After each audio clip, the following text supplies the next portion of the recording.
Good evening, and welcome everyone to a spine-tingling new chapter of Blood from a Stone, a tale of love and dread in RPG. My name is Philip, and I am the Dreadmaster, and I am ensconced by 5 wonderful players. Say, good evening, players. Good evening, players. I'm currently burning such a delightful smelling cantrip candle right now. One of the You know what, Philip? What's that? Just makes sense to do that. This is Dijal, Lord of Bargains. It's delicious. Delicious. It is the scent of cedar and scorched suede. Very, very manly. I used to burn a lot of things as a child, and one of those things was like scraps of suede, so I know exactly. Look at Sage's face. Not anymore. I got over my arsonist tendencies, kind of. Well, that's boring, Lauren. Yeah. So yeah, welcome everyone. I'm very excited for our game tonight. I don't know if anybody out there in whether among my players or out there among our viewers noticed the new opening screen and anything about what it said on it. And if you I didn't pay attention. No. I don't ever pay attention either. That's fine. There's often some real clues and indications of what's going on when those happen, but we don't need to worry about it at all. But we are, however, starting a brand new chapter here on Blood from a Stone. We've been doing sort of slightly shorter chapters the past couple times. We were only aboard the Dreadland Express for about 8 sessions. We were in Ignador for 9. And now that we are here, well, now we're somewhere actually that one of you has no experience with. Oh, right. The rest of you, some of you know what's going on a little bit more, some of you don't. I haven't given the players as much knowledge about what's happening in this one because they sort of don't need it, and you guys are going to see why in a little bit. Because our character building will be a little different for this one. Which, guys, I just gotta say, I'm really happy that you're all here. This is our 140th game, which is not a multiple of 13. That comes in a couple. Our next multiple of 13 is 143. Because 130 plus, it's the 11, in fact. Wow. So that's in 2 weeks. Did anyone out there in viewerland in our chat, did any of you guys see the opening screen, what it might have said about the number 143 in there? If not, you'll have another opportunity next week, and I will post it in the confession and absolution for this new phase. But the point is, we're going to go out on a new opening endeavor here. I will give a brief explanation of what has been going on in Ignador. Last week was a rather climactic event, in which, and I know that Moses, you can say. Would you like to share what you've been saying about that, Moses? You don't have to. But would you like to say what you what you said when you came in about it? Because I think it's an interesting point. I'm still salty about last week because another one of my favorite characters died because Moses' real life feelings interfered with the roleplay. I would go save my friends, but my character should have left those guys to die. I should have left them to die. That is correct. And I will actually say, you did brilliantly leave one of them to die. Because in what was the most Urek moment, and you had the most Urek moment up to that point was the preceding session, in which you nudged Atris and said, be polite. And that was just the most tone-deaf, you being, Urek being the worst. It was so amazing. But then you topped it last week, in which you had fought your way free, and Atris was being attacked by one of these monsters. And you said, beg me for your life. And he said, I beg you, please save me. And then you said, nah, and went to save someone else. I should have left right then and there. You should have left in that moment. But you did try to save Leto Fang, because Fang was a wonderful person. But sadly, things did not work out. So yes, I guess we've Wait, sort did of... Fable's character die too? So yes. So basically what had happened was, Fable. last week, Fable is not having a good time. Still stuck underground in the caves below the mountains that had sort of split because of the massive earthquakes caused when Alvin Theodore struck the mountain with his sword. Many of the group managed to find one another. Spellington, Urek, Atris, Hattie, and Leto had all found one another in those caverns. Still no sign of Elwyn or Alvin. Traveling through, however, they came upon an ancient barrier that had been broken, one that Leto was like, oh, the old dwarves had sealed something off in centuries past, in time immemorial. And sure enough, up from there arose not only 2 horror surges, but also eventually not a dread storm, but a dread flood, as elemental ink, the very ink that forms everything in the Fractured Factory, welled up like a geyser of sort of rewriting, overpainting hatred. It poured out. Spellington chose to run away. Hattie ran away. No. I chose to run towards my lady. That is true. Spellington ran towards the lady. Hattie had already escaped because Liv wasn't there, and I was like, it's whatever. Hattie had gotten Hattie would have just zipped away and said, peace out. Spellington managed to run. The other 3 all tried to run to the same thing. They got knocked over by ink. They got sort of drowned by it. There was a weird, like, jellyfish monster thing of ink coming up as well. And yes, sadly, Atris, Urek, and Leto all drowned, were all pulled below this viscous, horrible ink, destroyed there. Spellington heard their cries. Actually, Spellington did fight down one of the sort of inkling monsters that came after him. He struck it down and then said, whatever he said actually was, I think I have. I don't remember. I have part of it, hold on. You said, I care only for my lady, and then he pressed on. So he went to go find his woman. The woman whom he serves as a duty. I'm sure Elwyn will be very grateful for your sacrifice. So that is how, but sadly, yes, we do. Sadly, Urek and Atris and Leto were all slain as they were sort of down there. And while there is still a good bit left to do in that place, we are going to be moving our focus, in a sense, to another chapter, and this one is a chapter... I will say that as a chapter, this one will be different from many of the others for a lot of reasons, which you guys will realize as we go. I'm very excited about this. I've been thinking about this for a while.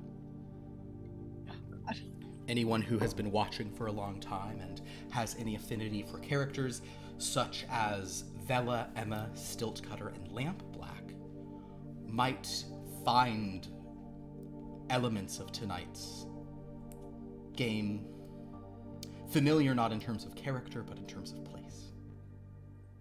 So, with all that in mind, I think I will do this just because it is meant to be a bit more of a bigger deal here. I will now bring to you the invocation for tonight's 140th chapter of Blood from a Stone, A Tale of Love and Dread in RPG. Rhiannon rings like a bell through the night, and wouldn't you love to love her? She rules her life like a bird in flight, and who would be her lover? All your life you've never seen a woman taken by the sky.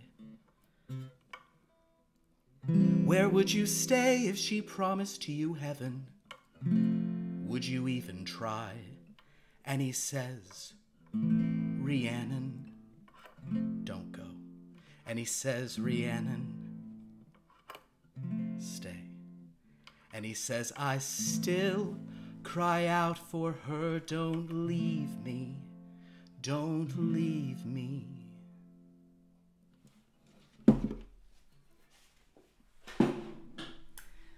My dear friends, so much and if you guys are wondering about that, that's the version from 1997 at the dance. Yeah, that's right, because it starts different with a piano intro. Yeah, deal with it. All right, my friends. I need all 5 of you to roll a d13 here. No. Go. Yeah, baby. 3. 3. Okay. 10. Okay, slow down. Okay. Dan is 3. Sorry, Dallas is 3. Montreal is 10. Zurich is 2. Lauren? 12. 12. I know. I was scared. Omaha?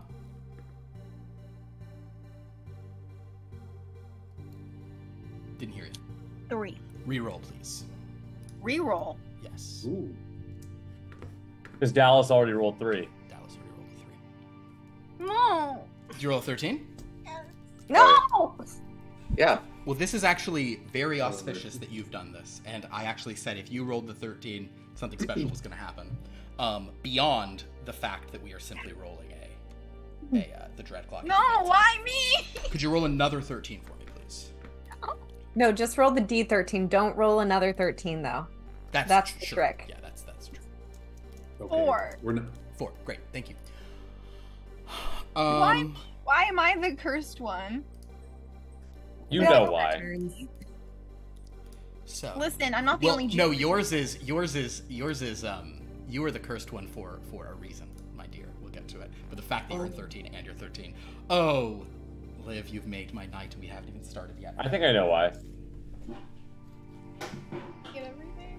So, my friends, we're going to start. Actually, there is about to be an experience that all of you are going to have that is rather similar, which is each one of you is sort of you're hearing a rather loud kind of like whooshing sound as you wake up. You are all on a soft sort of like bed, a cot of some kind. It is comfortable but rather slight, and each of you feels kind of firm but gentle and supportive hands are kind of like are sort of shaking you awake, saying Dallas or Zurich, or Montreal, can you hear me? You are all rather sluggish, but you are all being sort of like pulled out of a bed and walked across a stone floor towards some kind of light that is coming from a door. It seems like it's daylight outside. All 5 of you are in the same boat in one way, which is that none of you quite know who you are or what's going on. The 5 of you are feeling rather disoriented. You're not really sure what's happening, but you are all being sort of led out of this room. If any of you would like to try to like look around the chamber you're in, you are welcome to make a look roll. And I will go ahead and say that, like we do in many of our systems, you all have 13 points that you can put into any skill. There is actually no cap on this. You can go as high as you want, but you only have 13 points, so you might want to be sort of more sparing with them. You also, each one of you has a different sort of attribute that you have an extra die in that was assigned randomly. So you might have a bit of a benefit to certain things there, but if anyone would like to make a look roll before, or whether you expend some of your dice or not, 2 points to do so, Dallas, you're going to do that? Yeah, I will. This is just where we roll for matches, right? Yes, this is where you're going to roll d8s and you're just looking for matches. The sum doesn't matter, it's just the... Oh, that's right. So we are going to want to add points to things. To get more dice. You also, however, can spend your power to add extra dice. And it costs you 2 power to add a die, but those come back every 2 hours. Or every hour you get. So in 2 hours, you'd be back with anything. No matches for the record. No matches. Okay, so as you look around, you feel like there's some stuff in this room you're being removed from, but you can't see. Yes, London? I would like to add 2 dice to my look. Okay, perfect. I don't want to mess with it because I saw that it was a formula. I will do that. You're going to add 2 to your look. Okay. So you're rolling 4 dice right now? Yes, and I got 2 2s. With 2 2s, which is agoraphobia. Oh, actually, that's fun. So crowds and sort of like people and stuff. You look around the room, and you do notice that in this very chamber, there are a lot of dolls on a shelf near you. Numerous dolls. In fact, with that, you think there's there's like well more than 10. There may be 20 dolls on some shelves near you. Do any look familiar to me, or just? None look familiar at this time. I just realized there's something I have to do different for you. No worries about it. Okay. What are you doing, you little chaos goblin? No, you're fine. Yeah, you think there's maybe roughly 20. You don't have an exact count with a second degree success, but you think it's, not way more than that. But yeah, there are, and they're honestly mostly just pretty girls. Okay. So, but you see that as you're sort of being let out. Is anyone else making a look roll while they do this? I did, but I failed. You did. I failed. Okay, so as you two kind of look, you don't see much. Zurek, why don't you just throw one out there? I got a 1, 2, 3. Does that? You may re-roll for free. Nice. No. Is what that 1, 2, means. 3. You may re-roll for free. 1, 2, 3. Re-roll for free. I got a pair of 4s. A pair of 4s. Congratulations, Zurek. You too notice several dolls in this chamber. You think you also have around. You think there's maybe in the realm of 20 dolls on these shelves near you. They are, many of them are sort of many of them are like, you have a pretty cool range of different things. You notice there is one that kind of sticks out a little bit, or a couple that stick out. One is one is like a little like looks like a little like guy made out of like bricks, like red brick. You notice another one has kind of a weird fish head. But for the most part, they just look like nice men. And just to remind me, we heard somebody kind of shaking us awake. Yeah, and someone is actually like escorting you, Okay. like is like supporting you, helping you out. And they're saying like Zurek, can you hear me, Zurek? Zurek, are you okay? Zurek, can you hear me? They're saying that to you, repeating Zurek. Where the hell are we? Who are you? Oh, I'll let Dr. Partridge fill you in on that. And kind of as you sort of step out, you all see that there is a woman wearing a parka, with a clipboard, surrounded by some other people, kind of who are like just kind of wearing what look like more professional clothing. She is standing there, and next to her is a man who is made out of smoke. He's wearing glasses, and he is also smoking a cigarette. He's wearing a very stylish suit as opposed to the more sort of utilitarian garb. But he's standing with this woman with a parka. As he just kind of... Would a smoking one be something that would be scary? I think it is certainly none of you are like terrified of it, but it is surprising, certainly. Okay. And Dr. Partridge is saying, "Yes, very good. Is everyone, are you all right? Is everyone feeling all right? Where Are they are we? disoriented? Who are you? Wait, Can we go outside? This room's What do a you little mean, funky. all You right? actually, in this point, you are all being brought outside, and where you're meeting her, you are on grass, and you see that you are amidst a bunch of these like square stone buildings. Each one of you is emerging from a different one. When she looks at Montreal, however, she pauses and turns back to the man who's smoking, and she sort of leans in and says something quietly to him. If anybody wants to listen, they may do so to see what is being said. I would like to add one to listen. Understood. Yeah, and I was gonna listen. Okay. I would like to add one to intimidate and ask them what the fuck is their problem with me. Okay. Go ahead and make an intimidate roll. I did get 2 1s. 2 1s. This means I'm gonna roll real bad later on. Oh, great. so- Okay, 1s. Okay, Oh, cool. I get 3. Did anybody else succeed on hearing anything, by the way? No matches. No problem. So I basically, got 2 5s you on got intimidate. 2 5s to intimidate. Oh, great. Okay, I'm going to get to that in a moment. So Okay. while she's saying, what is Montreal? She's turning back. Lungin, you hear her saying something about, like, Like, no, he's not still active. This is he like, why he's not still active, is he? And the guy's saying, I'm not. He's like, darling, I'm not sure what's going on there at all. But so kind of something about being active. But Montreal, you then say, how do you say it? I guess seeing them look at me, then whisper to each other. She's gonna be like, "Hey, the fuck are you guys talking about? Something wrong?" She sort of turns and says, "No, Montreal. Sorry.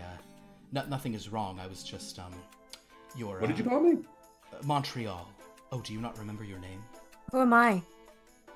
Oh dear. Do any of you remember your names? That's why I asked. No. I'm so sorry.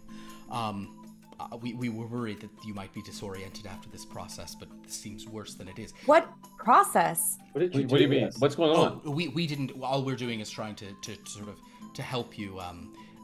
You were all in very bad conditions when you arrived, so we're trying to make sure you're all okay. Yes. What do you mean arrived? How? Oh dear, everyone is in worse situation than yes, London.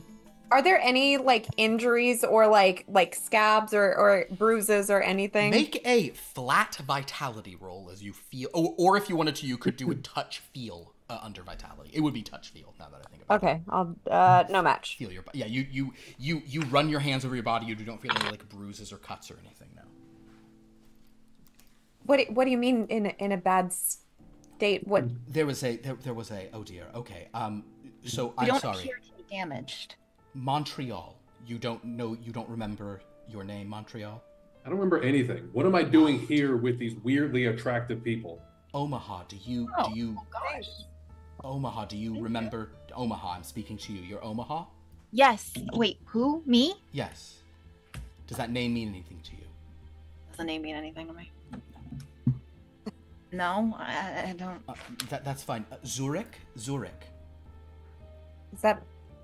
She kind of turns to sort of Zane's person. What? Yeah? What? Do you don't remember anything? None of you do. All right, then. Wait, what's my name? London. So Dallas, London, Zurich, Omaha, and Montreal. These. Why are all? What are these names? Wait, do we know what? You wouldn't even know them as cities. I Okay. think, yeah. Never mind. Yeah. Seem like funny names. Do they sound funny to us though? And we'll be honest. This is what we had been calling you. We're not even sure if these are your real names. You were all in a very bad condition. You arrived. What do you mean arrived? Bad condition how? Yeah. Can I get a different name? Well, yes, you certainly can if you'd like. All right. Why don't we go?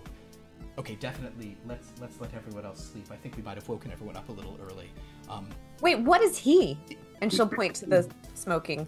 My name is CJ Soot. I'm a department head. Don't worry about it, darling. Department of what? Story, but we'll get into that later. Damaged how? You were all involved in an accident. That when you arrived here, we've been trying to sort of heal you as best we can, but there have been some... What kind of accident? What damage? Yeah, I don't feel hurt. That And is I get the excellent. feeling Dallas caused it. That is excellent. What do you news. mean? Something about your name. Maybe like the city you're... Maybe what it's referencing is like a bad city with bad drivers. I don't know. Dude, I don't even know. I am. What do you mean city? Is Dallas a city? I don't know what I just said. I don't know where that came from. I don't know what I just said. Dr. Partridge says, everyone, I understand you all have a lot of questions. I'll tell you what.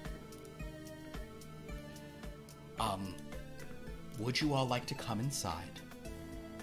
And she gestures, and you see that this little thing. You guys are like amidst all of these sort of square stone buildings that you all emerged from different ones, and you are in the middle of what looks like a rainforest, and she is gesturing beyond this to a large kind of this huge stone building that is set against the side of a massive volcano that seems to be bellowing out purple mist and smoke from the center. You're on some very strange island. She's kind of gesturing, saying, "If you'd like to come inside to the fortress building, we can maybe talk a little more, because I'm worried that Can I do a detect vibe? Sure. No matches. You're just very confused by what's happening. Are we gonna get our memories back? Like, is this part of the healing, or? CJ Soot, this kind of smoking man, sort of comes up to you and kind of looks at you and says, "That is actually precisely what Dr. Partridge has in mind. She wants to give you your memories back, but it seems like the process was interrupted, and we probably should have let you guys cook a little more." She says, "Thank you." It's idiomatically speaking. Does this guy seem like he's being upfront with us? You can we don't know shit. You may make, this is actually rough because of what the smoking ones are. You can make a detect vibe on him, but you actually have a 1 die penalty on it because his face is unreadable. Okay, well I want to add 2 to detect vibe. Okay, just add 2 in general. Yeah, add 2. 2 of my points, right? From your points, yeah, and just overwrite. Yeah. Is the recommendation for this because they kind of So we were damaged, and you knew we had lost our memories? No matches. No, your memory loss has been your memory loss seems to have been something that's happened after she started the treatment. But again, don't worry, you're in very good hands with Dr. Partridge. So what precisely was this treatment that could lead to memory loss? She says, "Let's go inside, everyone." No, I patient rights. What? I mean, what choice do we have? Omaha? Is that her name? Yes, that is what her designation has been. Dr. Partridge says, "If you'd rather stand out here barefoot in the grass, we can. I'm very comfortable." I'd just like to know what I'm consenting to. Well, right now you're consenting to come inside out of the elements, and we can I'll sit go down inside in comfort. Fine, I'll go inside, but I'm not consenting any medical procedures until It's explain spacious exactly what they are. inside, right? Not tight, not small. No, Oh, very. okay. We can get a nice big conference room. This way, please. And she'll start sort of leading you guys over there. You soon find that you are entering as they open the doors of this kind of strange building. The bottom floor of it looks like a lobby of like an office building, albeit one that is kind of a little dated, old. The look of this doesn't ring any specific bells, and yet all of you are like office building. You all recognize it as an office building without having like deep context for what that means. You also understand that she walks to sort of a bank of doors, hits a button, and you know that she is opening an elevator.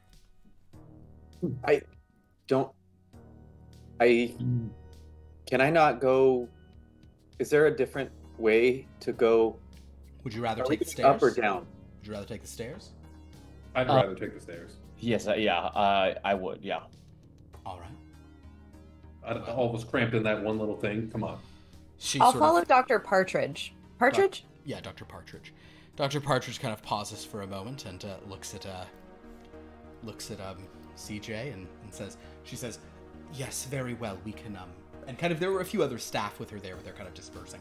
And she says, "This way, please. We can take the stairs. That's fine." And she kind of goes and opens up a thing, and you see there's a stairwell in here. Kind of stairwell where people might have one day fought some gargoyles and some stuff. You notice there is a huge skylight above, kind of letting light in. That's nice. Tell you what, anyone Heroes died here. can do an analyze roll on the skylight if they want to. No reason you would, but if you want to roll an analyze, Sure. if you No can. matches. I will, out of respect. None. I'll do one too. Cool. No matches. No matches. Yeah. But I know an OG died here. Yeah. None of you can tell that the glass was recently replaced. The point is, you go up one flight, then 2 flights to the 3rd floor.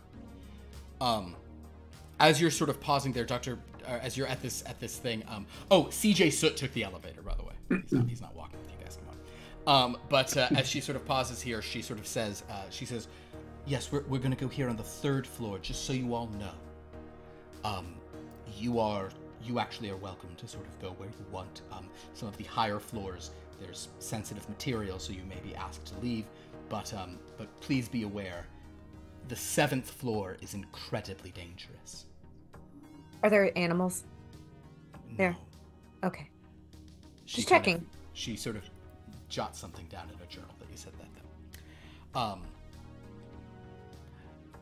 So, this way, and she opens a door, and you guys are on the 3rd floor, and actually, rather than to a conference room, she actually leads you into a commissary, where no one is currently dining, but she kind of walks you through a big, spacious cafeteria, leading you to, like, a private dining chamber in the back. She sort of, as she's approaching, she says, could you just bring us some sandwiches and some things? They're all hungry, and some staff member nods and sort of walks off, and she gestures for you all to enter. This kind of, it is a, for Montreal and Dallas, it is a perfectly spacious kind of like private dining room. Dr. Partridge? Yes, London. Shouldn't we get shoes if you can get us shoes? You were the one who pointed out that we were barefoot. Oh, that's true. Out Yes, there, so. Yes, we can get Why weren't shoes. we given shoes when we came out here? Why are we just in, what are we in? You guys are Hospital basically in gowns? like pajamas. Oh, okay. And she'll Why say, are we in? That's an excellent point. Yes, I can,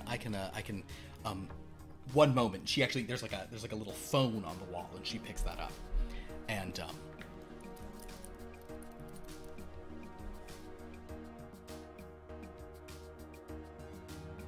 yes, hello.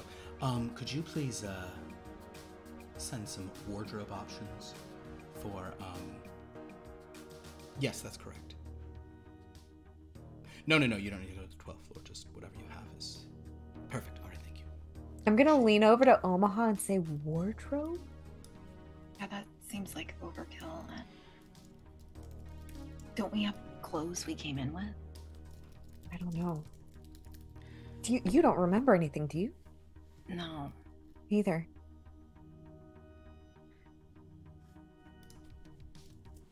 Are you guys scared? Yeah, I have no fucking clue what's going on here. Yeah, I'm just. I don't know who I am or where I am. I don't know who any of you are. I don't know who. Yeah. I'm thoroughly confused. I'm scared. I'm sure you're all very confused, and we're going to try to get to the bottom of this. Montreal, I'm sorry. Some of this may be, based on some of the readings we had, some of this may be a little more confusing for you at this time. So our apologies. Wait, do you remember anything? She says to Montreal. Did you like tap me on the shoulder to get my attention, or you said? Well, she's just looking in your direction. She's probably like gesturing to you or whatever. Yeah. I'm gonna look over and just being incredibly flustered. I'm just gonna start stuttering. I don't remember anything. No. I don't. Sorry. No. Okay. No. Hey, I would really appreciate it if someone could explain now exactly what's being done to us medically. Yeah. Certainly. Well, as we said, you were in an accident. Right. What kind of accident? Do I still have all my parts? Did we have surgery? Can't you, look? Don't you Just one question at a time. That's a little rude. I'm not gonna do it right now. turn around? What kind of accident did we have? You were involved in a plane crash. Where was do you know, where the plane was going or where it was coming from? We Was don't. one of us flying the plane? Did we have family? None of you were flying the plane. Less cool. All right. So how were we injured exactly? I mean, we were in the crash, so how bad were the injuries? The injuries were considerable, but here at this facility, we have certain methods of physical healing that are rather substantive. What Unfortunately, methods? What's that? What methods? If we were physically damaged, how did you fixing us physically affect our memories? CJ Soot kind of has he's kind of sauntered in and he's like, because they used magic, but the problem is there was something on your plane that messed with your brains. And Dr. Birch says, exactly. By all accounts, there should not have been any damage to your memories, but each of you has had considerable difficulty remembering things. Would magic be something that we're all used to hearing as a normal explanation, or would that be weird? It would seem strange, but again, you're familiar with the concept. Okay. We all are. You're familiar with the idea of magic. Yes, each Okay. one of you. You've all heard of magic. Okay. And Did everyone survive? Or did we have family on the plane? Are we family? We don't know. There were a few other survivors. They're undergoing the same symptoms you are. But they're not here. Okay, do we know each other? We don't know. Wait, so there were other survivors and they have the same symptoms, so you were treating them and they woke up and they have memory loss? That's correct. This is not... You actually had even... We have spoken on a few occasions before this. Us? Yes, With you? That's correct. Wait, Like- so this isn't the first time we've woken up and don't remember things? This is the first time you have been awoken after the treatments were finished. How long have we been How here? long have we been here? Yeah. So you gotta look... So, Montreal, are you gonna wait for that or throw one in? Can I roll for intimidate again? You I want to can- give. You can. I just want to slam the table and say something. Sure, go for it. Do I have to roll for that? Can I just do it? You can just do that. Yeah, no problem. So I want to slam the table and just passionately get up and say, "Stop jerking us around." Now, what did you do to me and these incredibly sexy people? CJ Soot, in response to that, pulls out a notebook of his own, opens it up.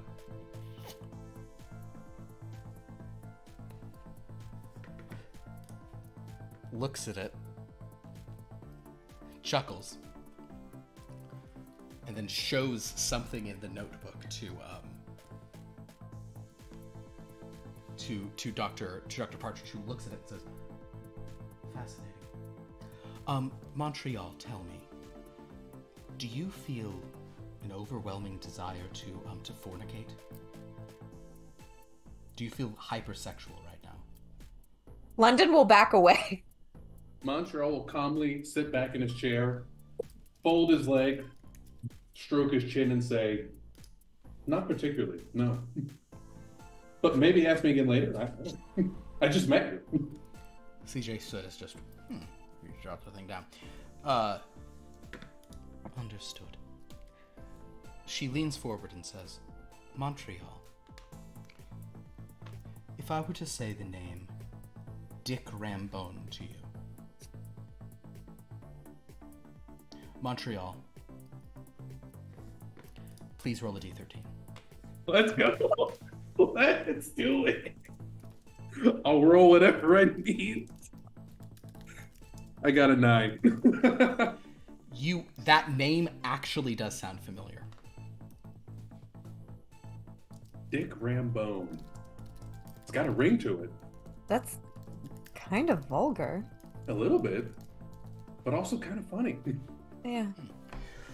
I mean, All right. we love a good wordplay like that, right? In answer to your question of how long you've been here, it has been a little Look at over Dallas 3 like- weeks.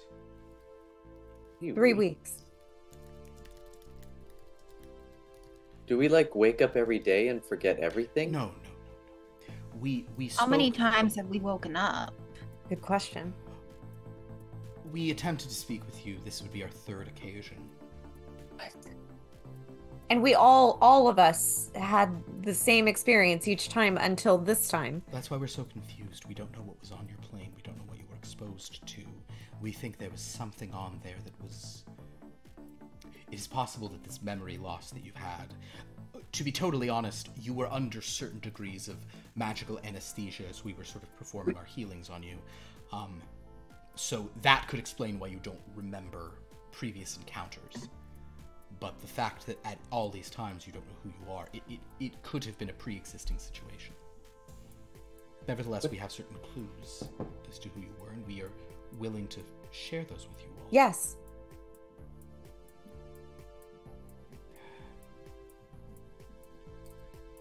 There are things right now. And CJ says, that depends. How dramatic do you want things to be? Because you know I like drama.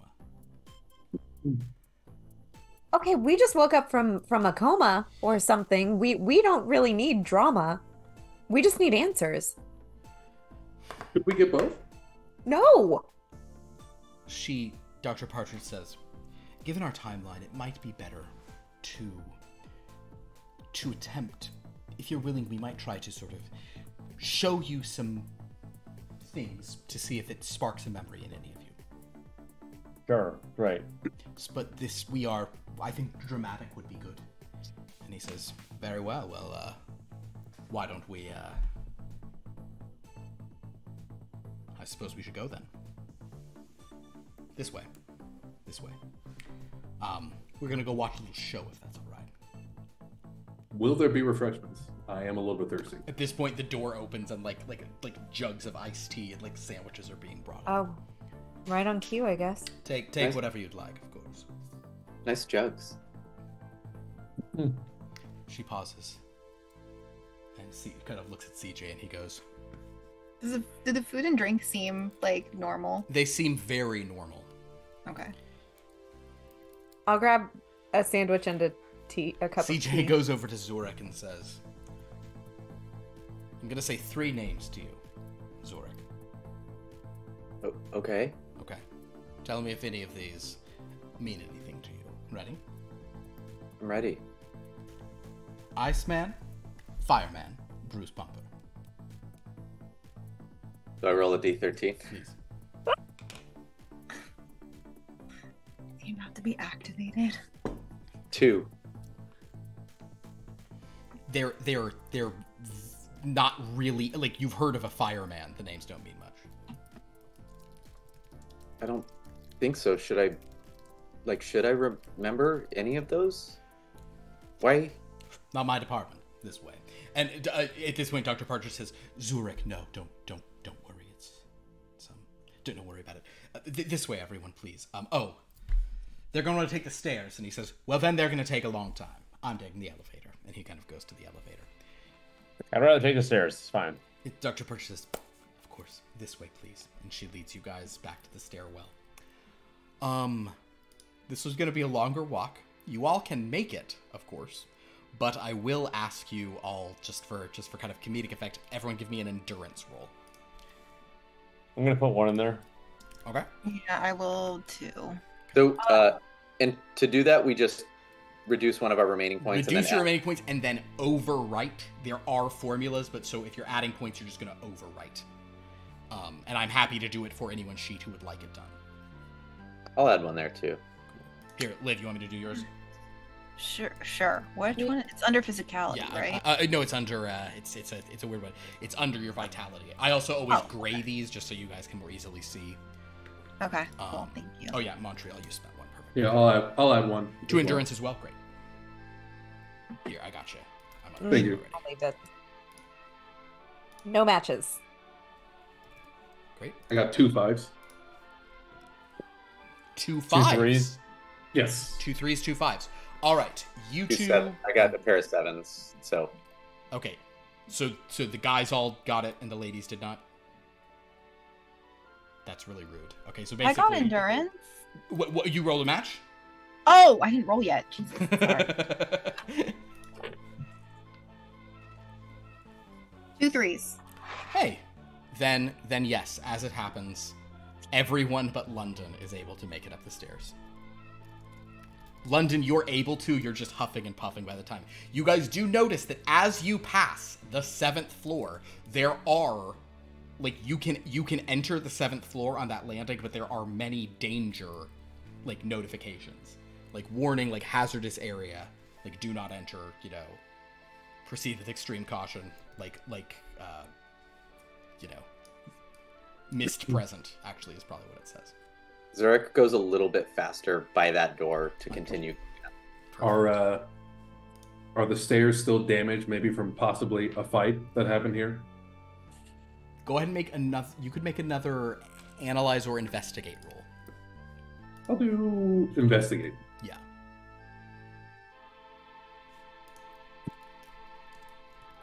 I got 2 2s.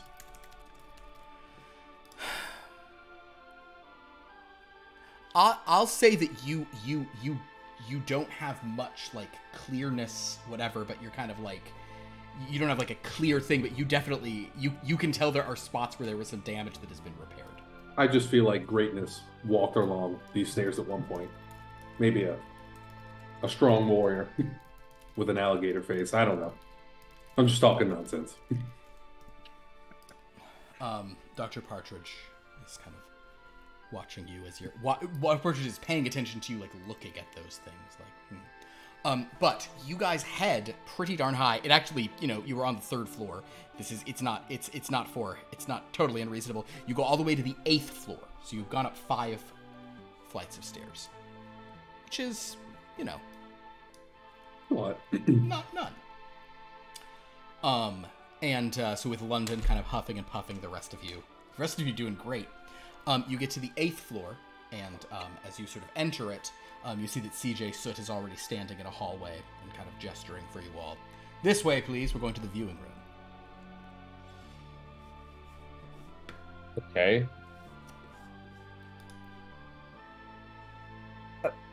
I go.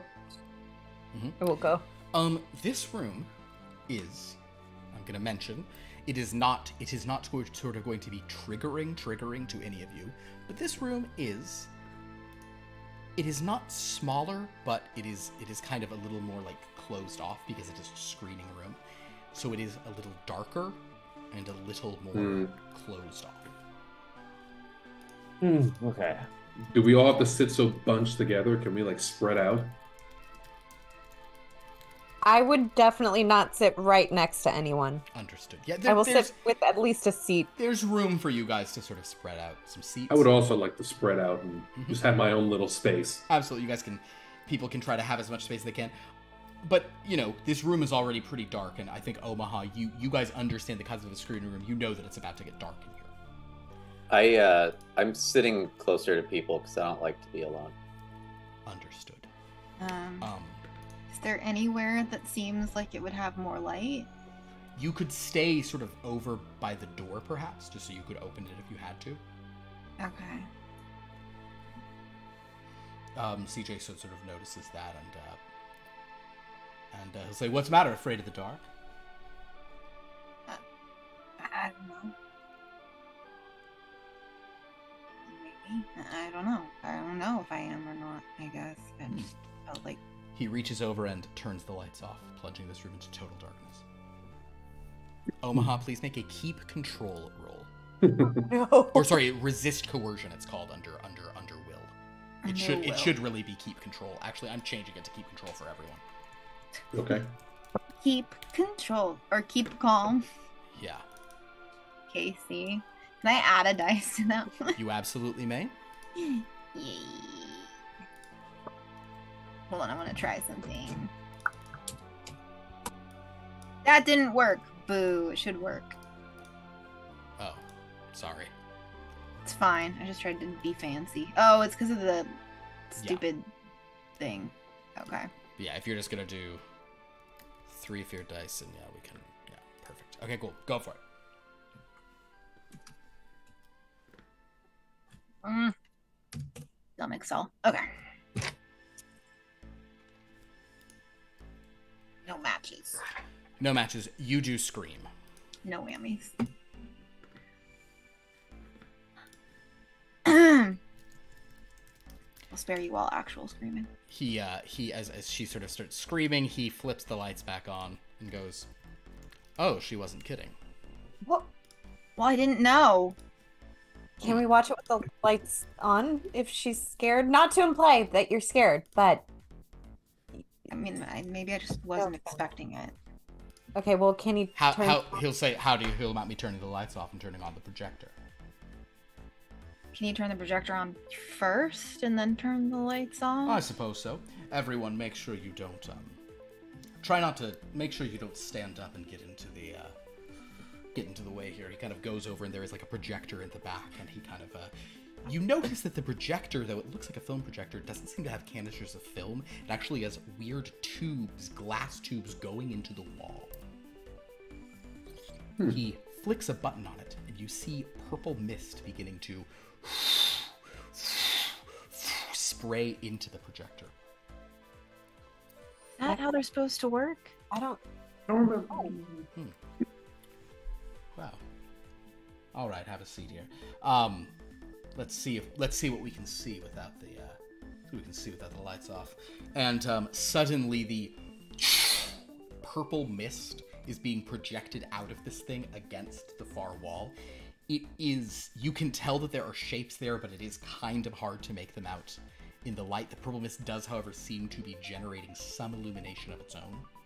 So, Omaha, you suspect that it would be dark, but it wouldn't be pitch, like, you'd be in darkness would be scary, but there would be a bright area in front of you. So that part would be maybe a little more, manageable.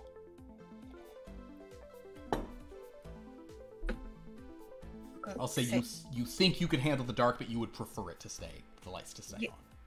Yeah. So he says, can I turn the lights off? Do we need them off? It seems like we can see with them on. Everybody else, give me a look roll. A look? A look. Let's see if you guys think you can see with the lights off. Okay. I'm gonna add a point to that one.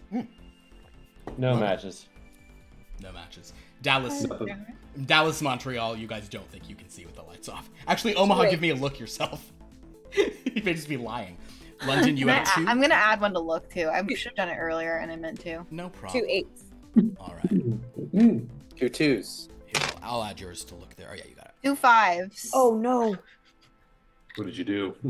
I got 2 5s. Oh, perfect. Okay, so you have an option here.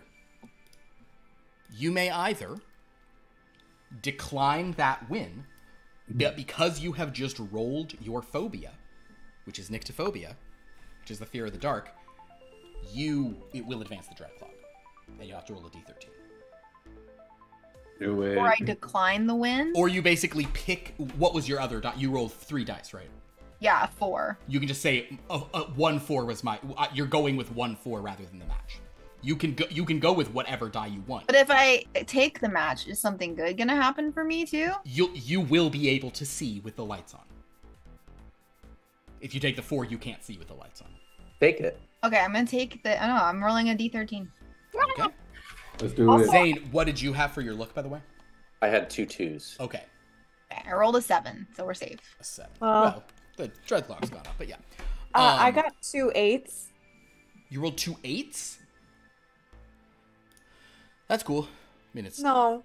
I mean, it's not. It's triskaidekaphobia is 2 8s, but in this instance, It doesn't do anything. doesn't do anything. Oh, thank God. It would have if I'd rolled a 13. Oh no, I rolled the phobia of 13s. I know, that's why I'm saying, and it would have had but I in this rolled case- a in 13 this when I case, got rolled my d13. Then it would have done something. So Is what I'm saying. basically, Zurich, Omaha, and London can see okay. Montreal and Dallas really cannot with the lights on. I mean, I can't. I don't know. If we're gonna. Can we please? I'd rather have the lights off. I can't see what's going on up there, and I want to know where the hell we are and what the hell's going on. So I would like to see, but Yeah, well, we can make sure that they turn the lights on before they turn the projector off to make sure that there's light the whole time. Is that? but I respect Omaha's fear of the dark. I don't want to seem like I'm being a jerk. They have flashlights here, like that maybe you could hold. Would you feel safer if you had one? this is so fucking stupid. Just turn the lights off. Turn the projector on. It's not that hard. Don't do it in that order. You wouldn't even go in an elevator. Yeah. They're scary. Okay. Well, how would you feel if you were in an elevator and the lights got cut off? That would be extra scary. Exactly. Okay. It's not like So now just subtract the elevator part, and it's still scary, isn't it? Is there a flashlight? You're just writing. Make In a a luck bu- roll, London. D13. 11. Yes. CJ said goes very well. Here you go, Omaha. He kind of walks out and comes back in with a little thing and says, here we go. Here's a little nightlight you can have by you. He flips that on and then turns the lights off. And Omaha, though the room is dark around you, you do have some light by you, and it is the screen is now visible provided Omaha doesn't sort of shine the light at it. Okay. I'll go sit by Omaha and just go, it's okay. I get scared too. I mean, it's just, we don't even know who we are, and you're all strangers, so I don't really want to be in dark room. Sorry. I get I get it. All scary things are even more scary right now. Guys, you notice that as sort of as the CJ Soot is fiddling with some stuff and saying, "No, this isn't my department. Can I bring in the fellow who?" And she goes, "No, just you started this whole thing anyway. Remember with the you remember? I mean, you made this. Oh, that's true. I guess this quest was based on one of mine. Very well. All right. You see that what is resolving on the We screen, hear them talk. Yeah, you hear them, and you see that what's resolving on the screen. It's kind of like this flickering image. It is in purple and white. So it's kind of like dark purple is like the darkest part, but it's kind of a purple scaled, sort of thing, and it's misty as it's going. And CJ Soot will say, "I'm gonna warn you all, don't get into the beam here. There's live mist over your head, so be careful, don't stand up too fast. All right now." And then we'll shrink in her seat. Let's see what we can see here. There we are. And as he sort of pulls it up, you see that there is a handsome elf sort of running with a sword through these caverns.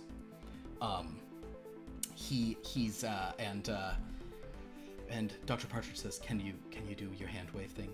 Can you speed up time and hand wave a bit?" And he says, "I suppose I can. I'm not for the consequential moments, but yeah, I think I can speed it up a bit." He kind of he goes, and you notice that CJ Soot stands at this projector. If you guys are watching, if you're not looking at him, you're just seeing the screen. He begins waving his hand in this very specific kind of way, and the images on screen begin to fade, as if it's like an optical fade, like an old movie, transition.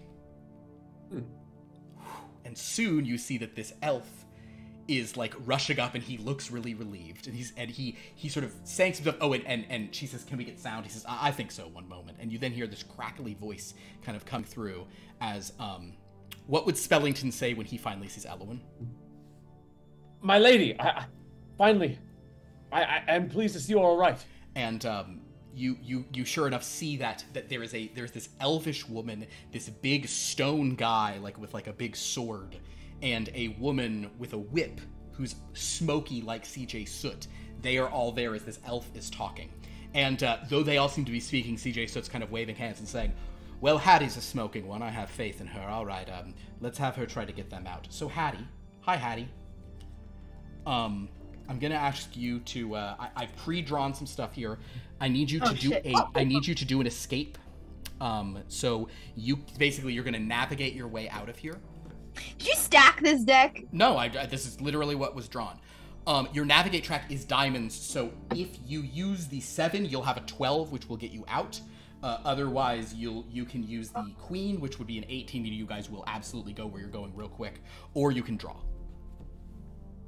I'll use the queen. You'll use the queen. I like it. Okay. So, you replace that with a 2, just so you know for later. The queen is discarded. Go ahead and roll me a d13. Mm-hmm. Hold on. Liv has now given us 3 13s for the night. It's amazing. 5. Perfect. No. Okay. No, I rolled a 5. She said 5. Oh, okay. All is well. Okay, so CJ Soot says, "I knew I could count on my girl. Always trust a smoking one. They know what they're doing." And he sort of begins to move, and sure enough, there is now a montage happens of Hattie in this very, probably because CJ Soot's the one at the thing, and it's Hattie. It's this incredible chiaroscuro lighting as she's kind of, as you're sort of seeing her emerging from these shadows, and she gets them. You see her leading them through caverns, but then you see her leading them through a mountain pass, sort of hiding as these winged knights are over their heads. Very sort of striking kind of purple and white imagery. And he says, "Honestly, her tracking was good enough there that I should always count on her with an 18. My God, I think we can." He's like, "Yes, perfect." And suddenly we find Hattie, Spellington, Elowen, and Alvin creeping through a palace. She's gotten them into the Visibadiroth's lair. Now, as this is playing,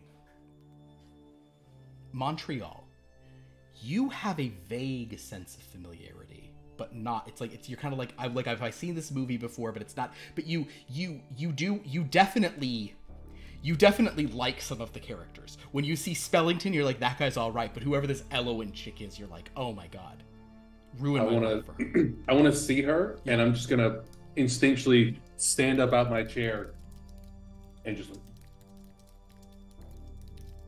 Sorry, I don't know. I don't know what just came over me, but. Okay, well, don't get in the beam. Oh, that's true, actually. Yeah, we'll see you almost. Everyone's like, stop! Watch out! You know. So you manage to sort of do this, but then you see them creeping through, and CJ says, "All right, I'm getting to a pretty important part here.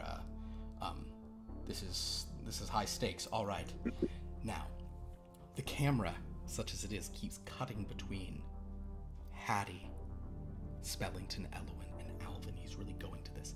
So the Montreal, you are experiencing this. I need Dallas, London, Zurich, and Omaha to all roll a D13 for me. I hate it.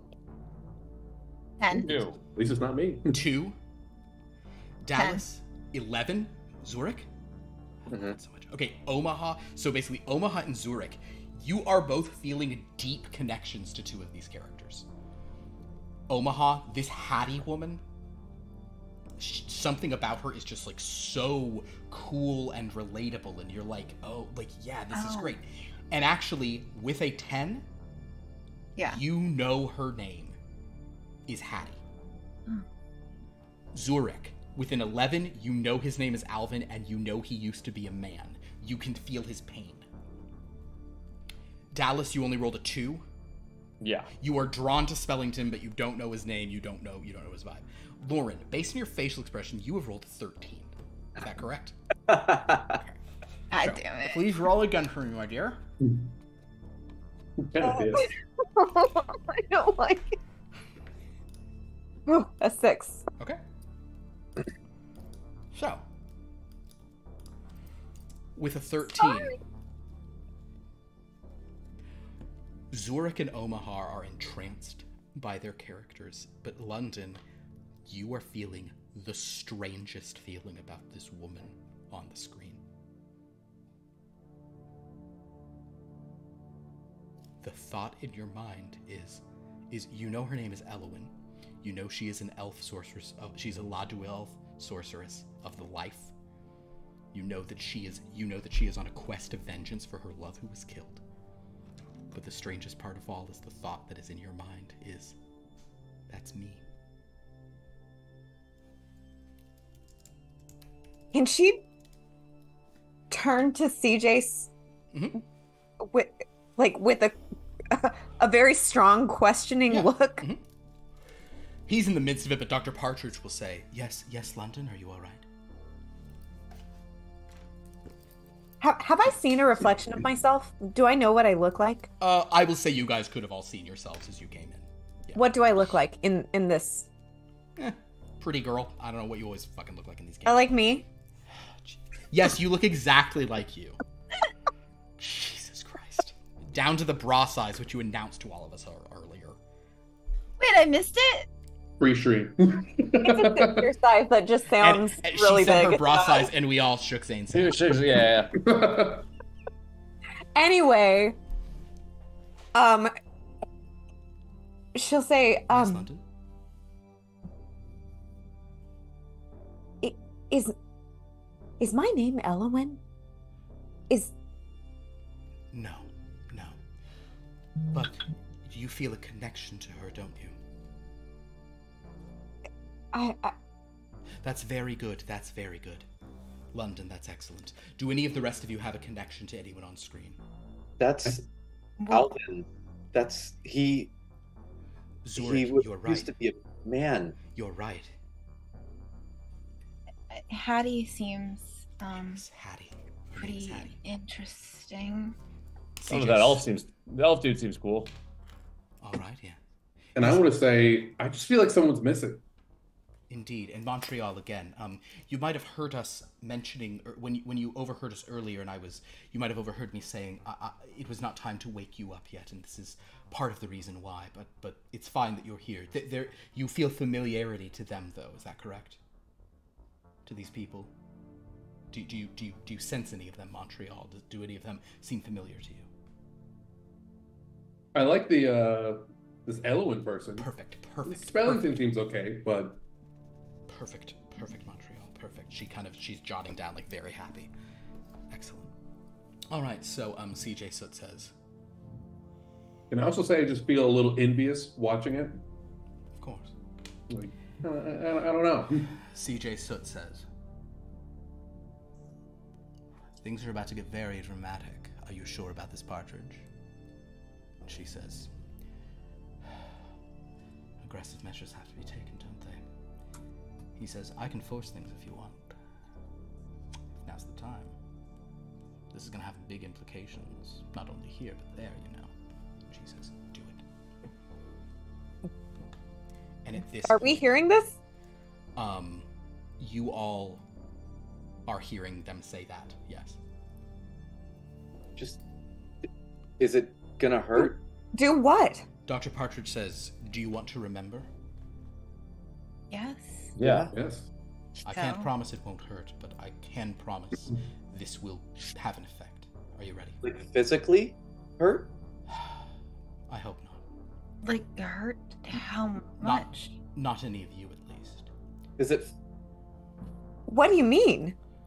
She nods to CJ Soot. At this time, Elwyn, what does Elwyn say to Alvin when she knows that they are right outside of the Lich Queen's chamber? They know they're about to go in. Say I miss Ulrich. She's gonna put her hand on his arm and say, it's time.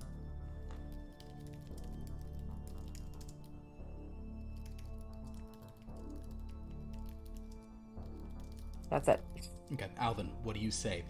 Okay. You guys have crept through the palace. We've hand-waved it. Guys, we've hand-waved it. So you guys have gotten through the palace. Hattie led you there, snuck you in because she's been there before, and because she had a goddamn 18 on this score. Yep. So you guys have made it in. You've crept through. It's kind of, getting to this. You are outside the Lich Queen's chamber. You know that what Elwyn has asked you to do is to strike down the Lich Queen. When you do this, you know that she will try to restore you to life. Having done that, can Elwyn, like, push a little life force into him, like, as like a reminder of her promise and, like, to kind of bolster him? Elwyn. Yes. This is your hand. Your magic, if memory... Oh, your magic is cast with clubs. I'll use the 10. You use the 10. That does get you to a... Oh, she has 5 in Elven Magic. You're going to lose some more of your life force, but this is probably worth it to you, so that's a 15. 15 will be sufficient. You replace it with a 5 of spades. Congratulations. Elwyn puts a charm on Alvin, casts magic, preparing him for what comes next, giving him an extra edge. If I'm not successful, then you should get as far away from here as possible. You are kind, Alvin. And she'll bow to him. If she bows, then Spellington bows. Understood. While watching this, it's so weird, London, because you can feel like how these words, like you can feel what it is to say these words. You can feel what it is to be in the situation. You're not only watching it, you're in it. It's a weird experience. Hattie is also kind of there, like, oh, this is tricky. But Hattie, of course, wants a little vengeance on the Lich Queen herself. So, it's time to do it. So, Alvin, are you ready? Yes. All right. So, my dear friends, you bust down the doors. And as the 5 of you watch in this screening room in, like, rapt, crazy attention, you enter this chamber where there is the Lich Queen, who previously has only appeared in, like, projections. This like, ghostly lich kind of woman. She's wearing this white gown, holding this bone scepter. Her hair is up in it, almost like a rococo sort of thing, but otherwise she's just a skeleton. She says, I said I wanted to be. And she pauses, seeing these strangers, this sword-wielding elf, this whip-wielding smoke demon, this elf caster of light, the hated Ladwil, and this massive man of stone with a sword of stone standing there. And she says, "Who would dare? Oh. Be gone." And she begins to reach a thing. Alvin, this is some genuine crazy luck that this is what it is. Even though I will tell you it is not quite enough, but you have a real fighting chance to do this in one. Alvin, that is what you've drawn. Oh, baby. I will tell you that with your attack bonus, basically this is a thing where like we won't draw this out into a multi-pronged thing. We can just say that you can do the fight. You get a +5 to fight, so that gets you to a 17. Yes, Spellington? Can Spellington try and like attack to help lower whatever? Oh like, yeah, mark? Hattie, if you want to attack as well as like a thing. Spellington, this is your hand, which you have a high one in there, or you could draw. Nice.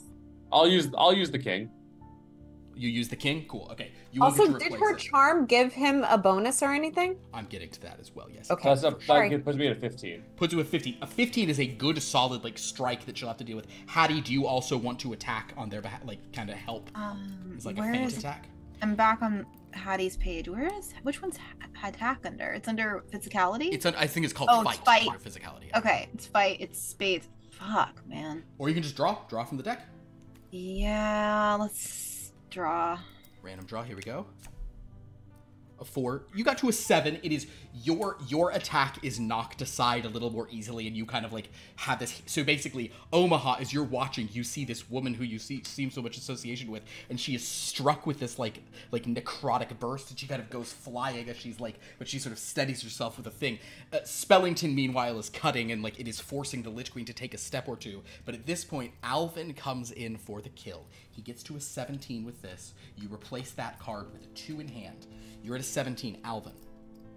You have a decent amount of health, especially because of what she gave you. I'm going to say that because of that, you get to draw for free 1 card and put it on top.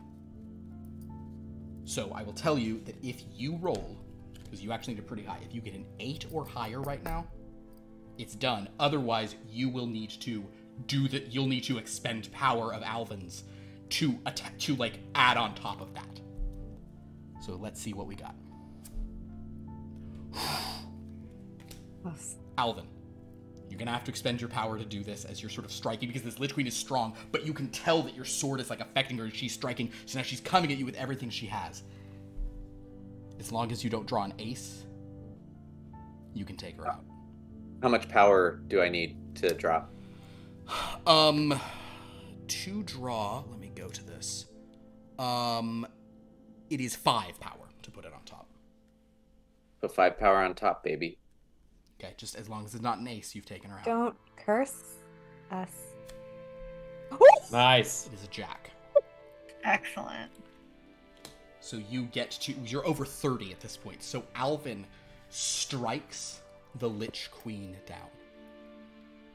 Elwyn and London, by extension, feel an overwhelming sense of relief and justice. Thanks to, even though like Hattie was like injured in the process, even though Spellington assisted, Spellington very bravely and gallantly assisted.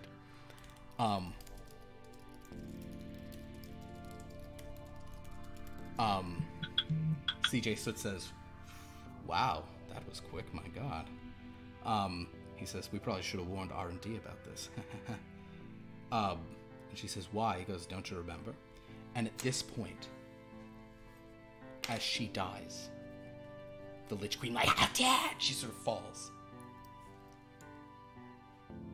Elwyn, Alvin, Hattie, and Spellington, you guys have a moment to say something. Alvin, I will give my life to your goal. You have helped me beyond anything I can express. What do I need to do? Do I know what he needs to do?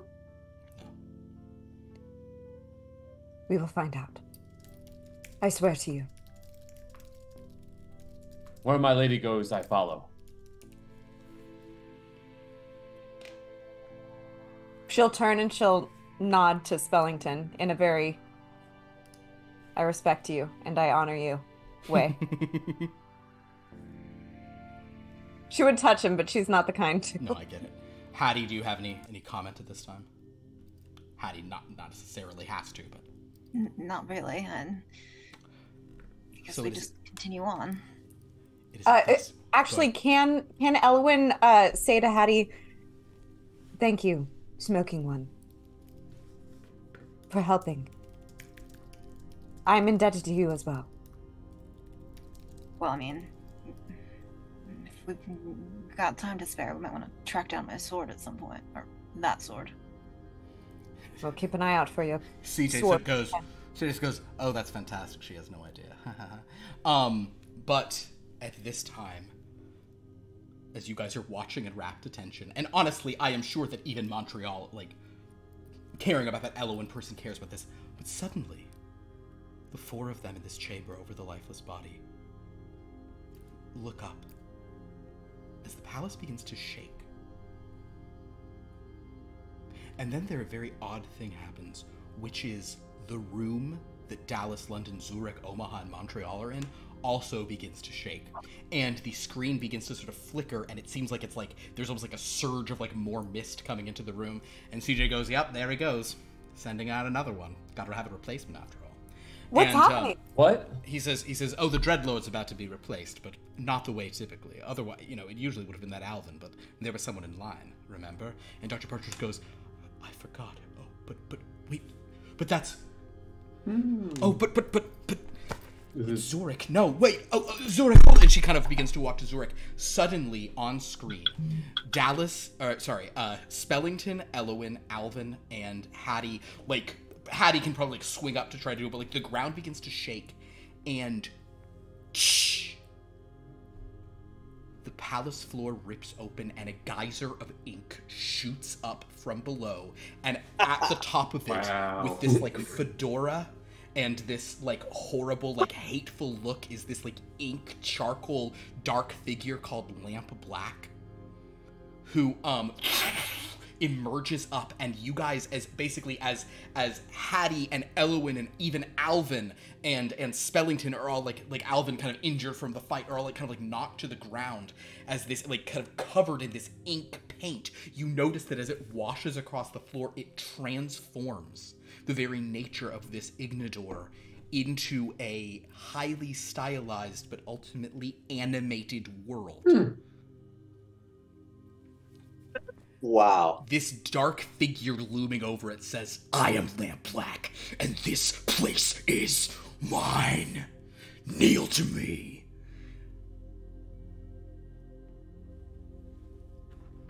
What do you all say in response to this?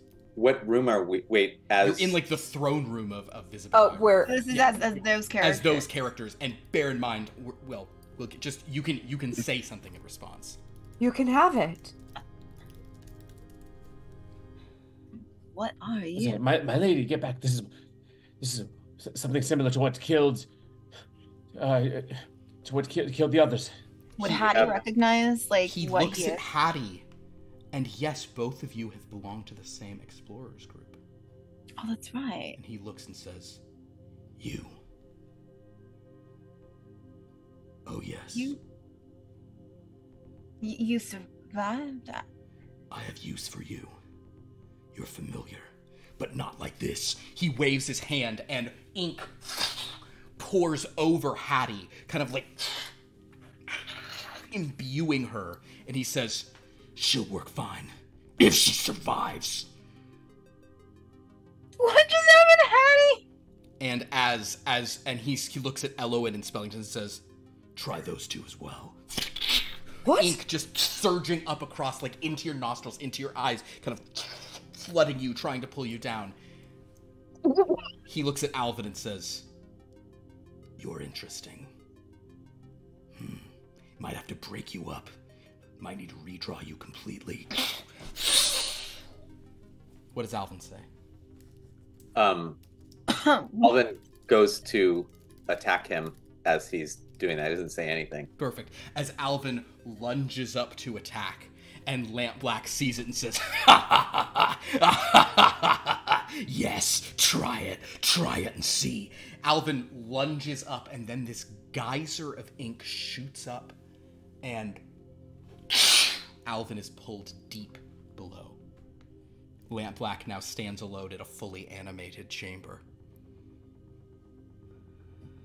I'm gonna like this. Finally getting my due.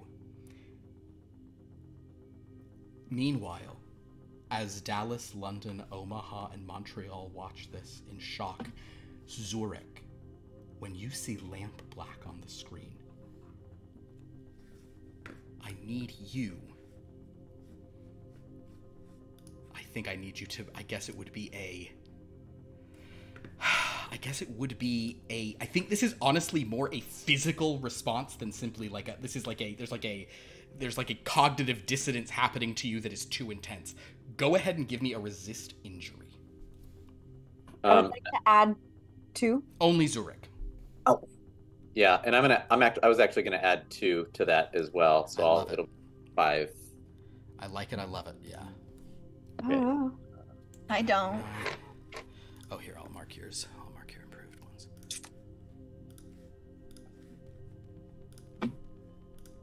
Oh. 3, 4, 5, 6, 8. 3, 4, 5. You cannot re-roll for free.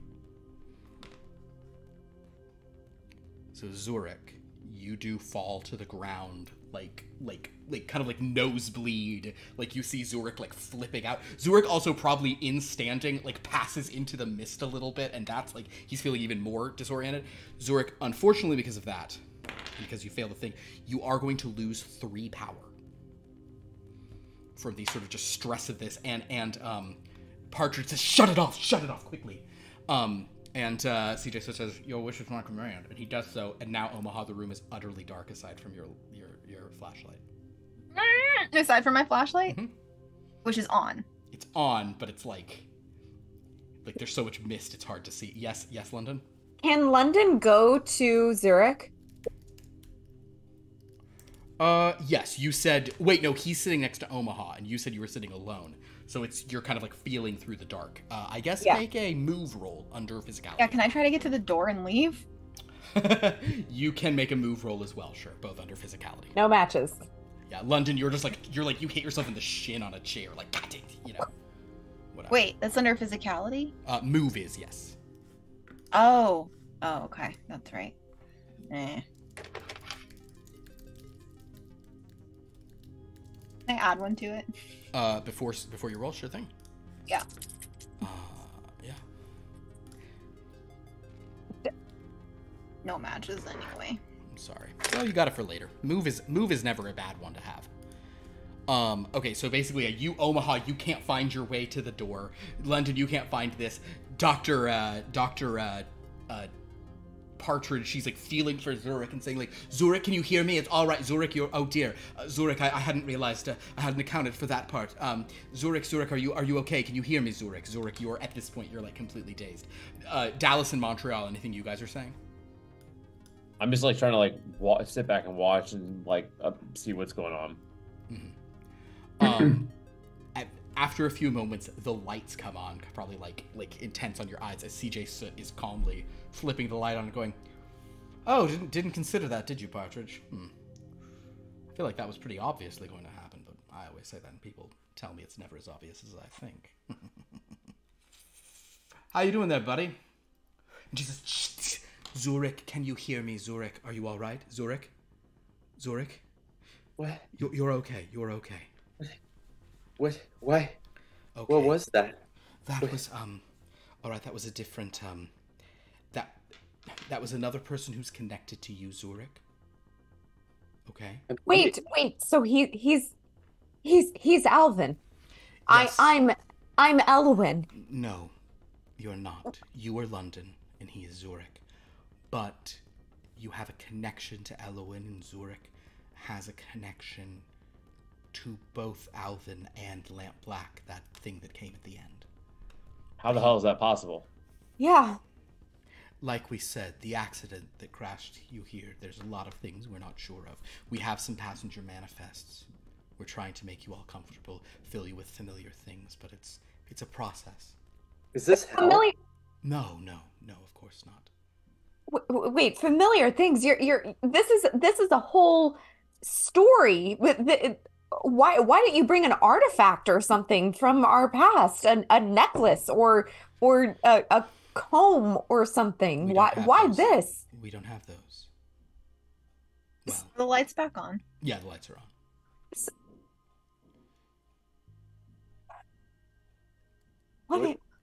What now? What is this? This is our attempt to help you all remember. I don't think it's a really good attempt. Okay, CJ Soot at this point goes, I'll say. Okay, so I don't back at him. I don't remember, but I feel that's me.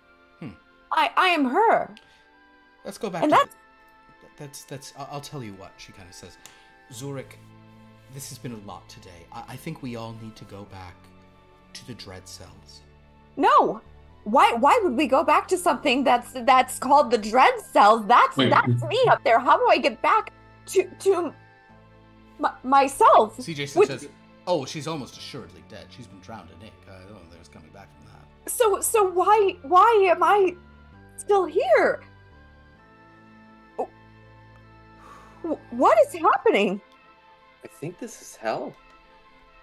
Dr. Partridge says, "It's not hell, I promise. But I do think that we've awoken you all a little early. And now is probably the time." Did any of you notice anything before you were removed from your cells? Anything, remember anything there? Dolls. No, what? Oh, that was after we were... London and Zurich remember their dolls. So after we were removed from our rooms into the... It was in your room. Oh, yeah, I thought it was... That's what I was saying. It's like as someone was waking you up, like you saw some dolls and were like, what? And then got moved out into the outside. Dolls. Yes. Dolls. Like 20 of Dr. them. Partridge says, let's all go take a look at our dolls. I think that will... Our dolls? What do you mean dolls? I thought you said you didn't have artifacts. They're not artifacts. This way, please.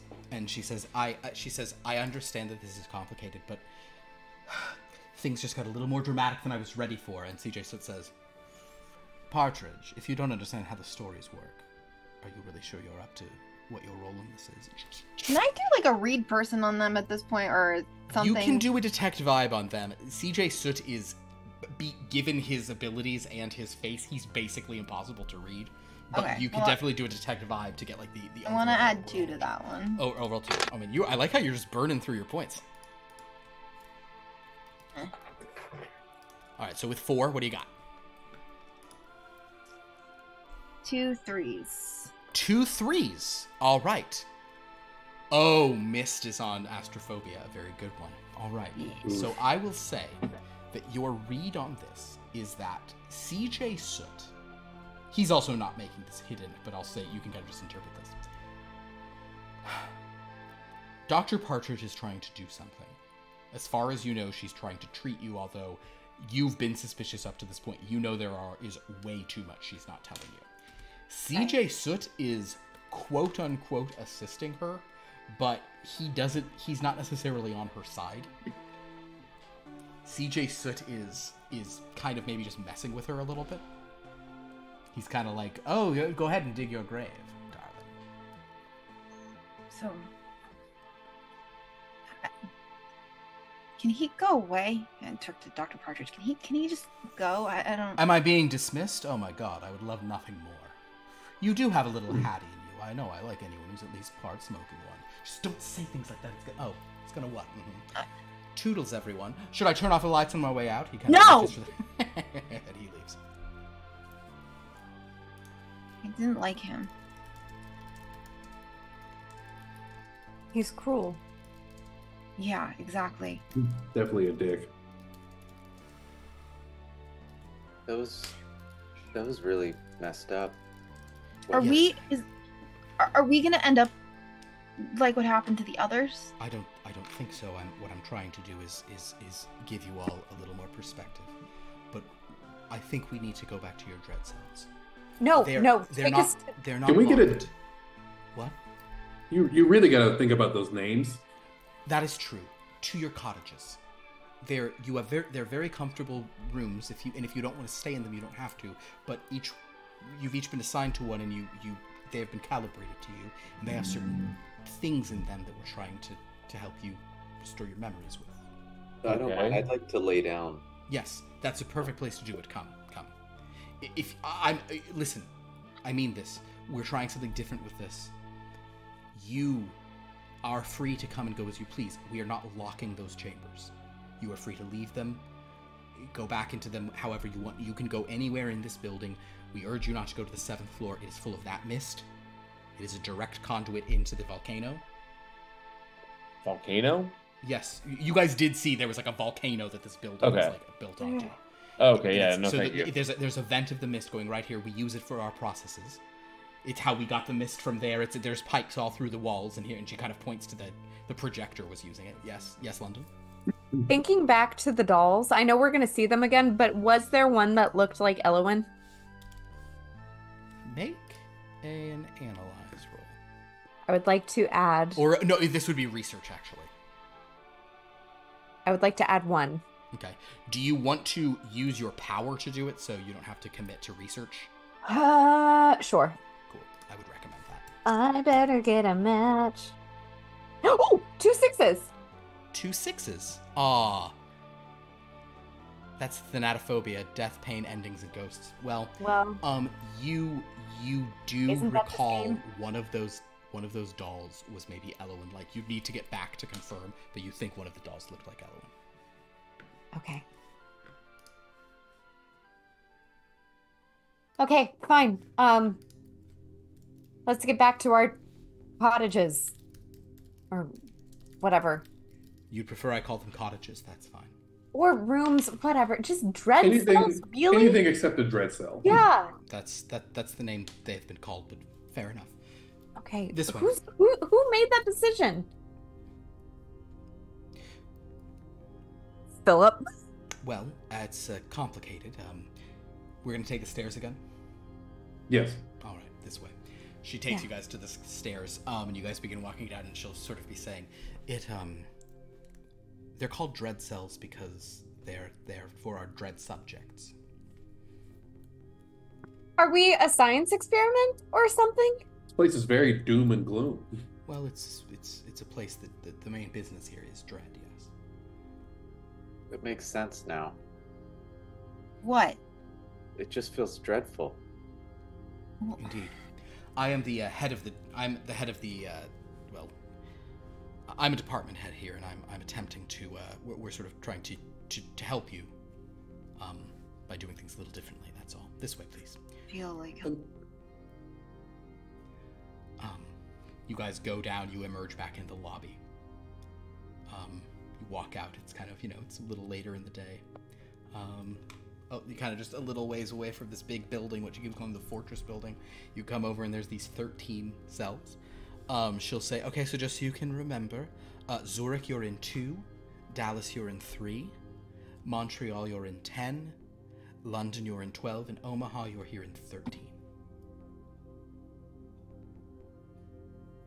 okay. When she says 13, you all do get a little tinkle. There are 13 of these little things in a circle. The doors to those 5 are open. The others seemingly have no doors. Are there labels on anything? Just the number. Okay. Go ahead. Like right now, we have to go in. They're like saying we have to go back in. No, you absolutely don't. She is actually saying you don't have to do anything. She's like, you guys are free to go. But if you all go in, you'll notice there are some dolls inside. Maybe they'll be somewhat familiar.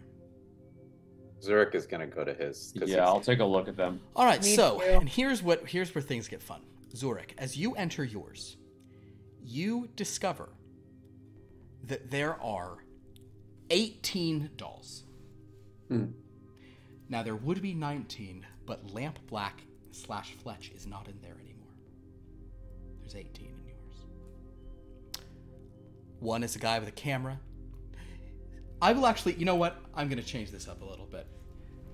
As you all look at them, Zurich especially because of what you just experienced, their names are sort of familiar to you. You know the names of all these dolls. One is just named Camera Handheld. One is Everett Plantain. He looks like he has a great sex time. One is Felix Ducat, who looks like his brother was brutally murdered. One is Alvin Theodore, but Zurich, you know that it is the Alvin Theodore as he used to be.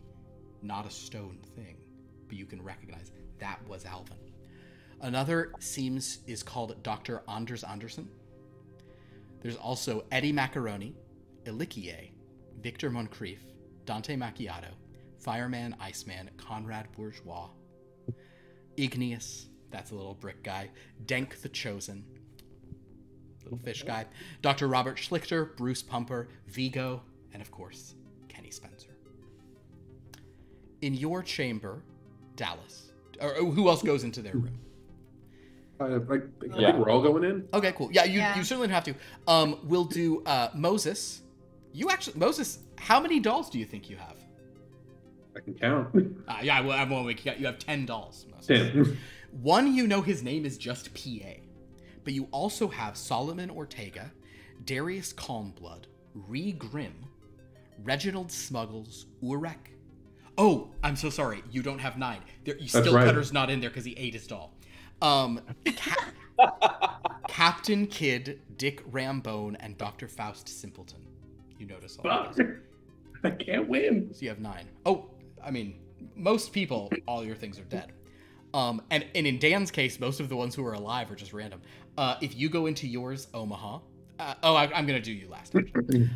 Lauren, if you go into yours, you discover there are 20 dolls on your shelves. Elowen, wow.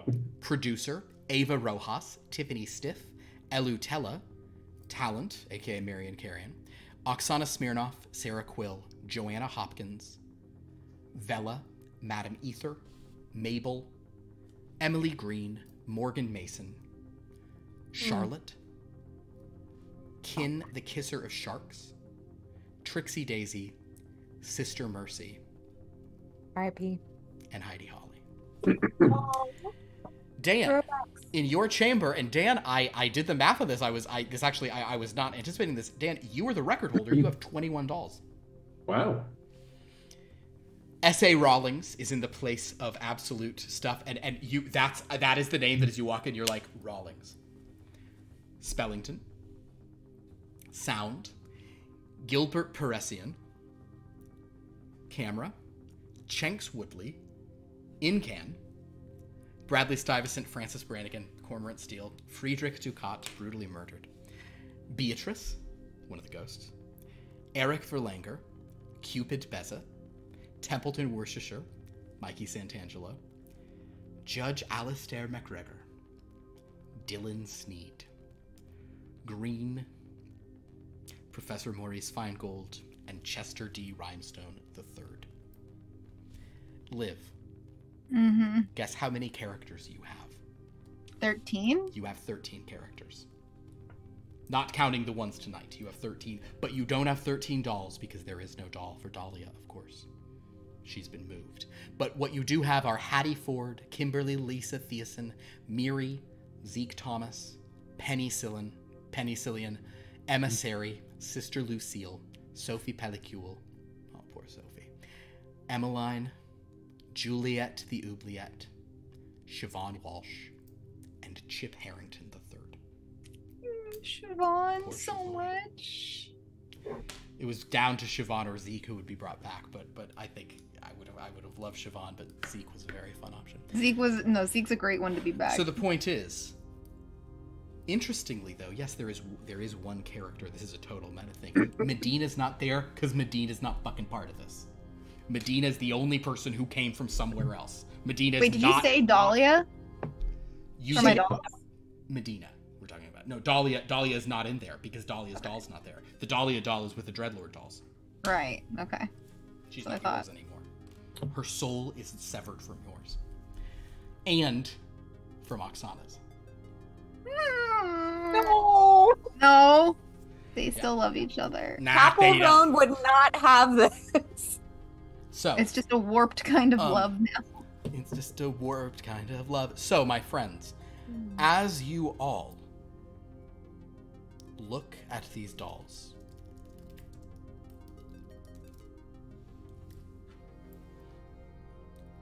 though you cannot remember everything about them, you like it's like you see them and you're like you're getting at least a name.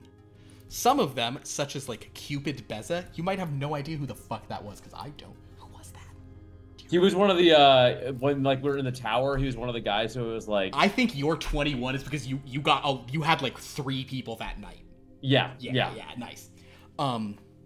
Zane, I think there was one of yours I had no idea about. Who was Dante Macchiato? That was the daytime Halloween game that we played when we went to the graveyard. That's right. That's right. Dante Macchiato. That's was in the Charlotte. Charlotte was mine. From. Oh, that was. I really liked that session. Mm-hmm. So, as you all see these names, Dr. Partridge calls out to you from outside, and she says, "Do those look familiar to you now?" I know their names. Indeed. How they feel. Yeah. The more of this process we can undergo, the more of your memories we can restore. All of them?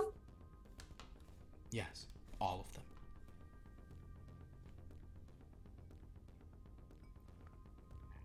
them. Why? Because I think it's the only way forward. There's other people here who disagree. They just want to keep doing things the same way.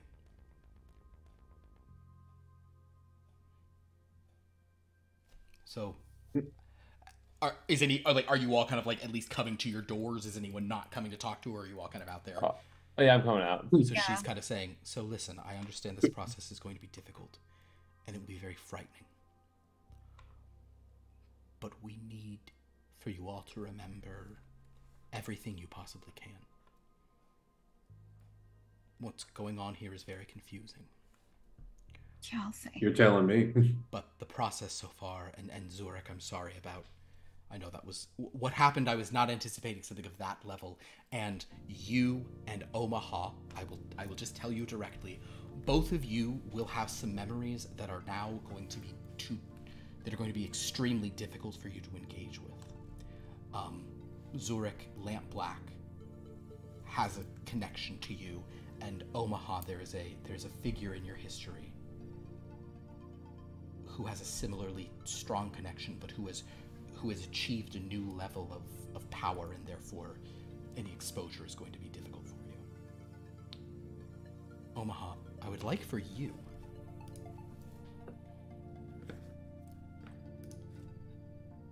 know what? Detect vibe roll. Since you've already put points into it, I'd allow that. Give me a detect vibe. Okay. Oh my god, I want you to roll I want whatever your high thing is, I want to be 5s so bad. I need to get like 3 5s right now, because that's her movement. What a 666. 666? Oh, I got 3 6s on the fucking death phobia. Yeah. Devil. The number of the beast. Well, that's great. Okay, but 666 is also perfect because Omaha, she says there's another, and as she's saying this, and just the name comes to you. The name Dahlia. Dahlia? And when she says Dahlia, London, would you give me a...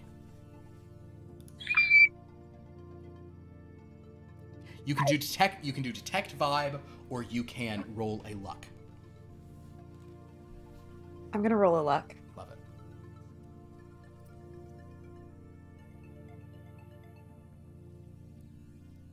Ten.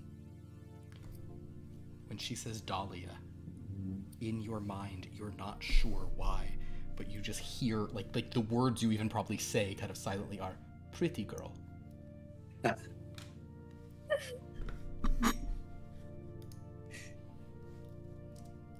And London's gonna look at Omaha with this, like, knowing but confused look, I guess. Do I notice it? Do I understand it? I think Would that look be allowed?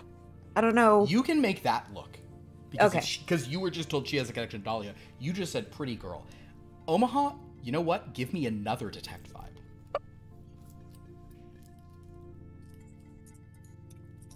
Let this go, Philip. Let it go. I moved on. 2 8s. No. Eights? 8. Yes. I'll say with 2 8s. Do you say, do you actually say, I think you probably say like pretty girl. Yeah, but she okay. won't say it with an accent. She'll just say, pretty girl. Omaha, you do with 2 8s, you do think of the name Oksana. You know.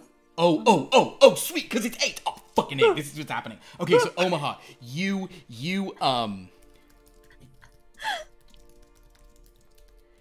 remember Oksana, but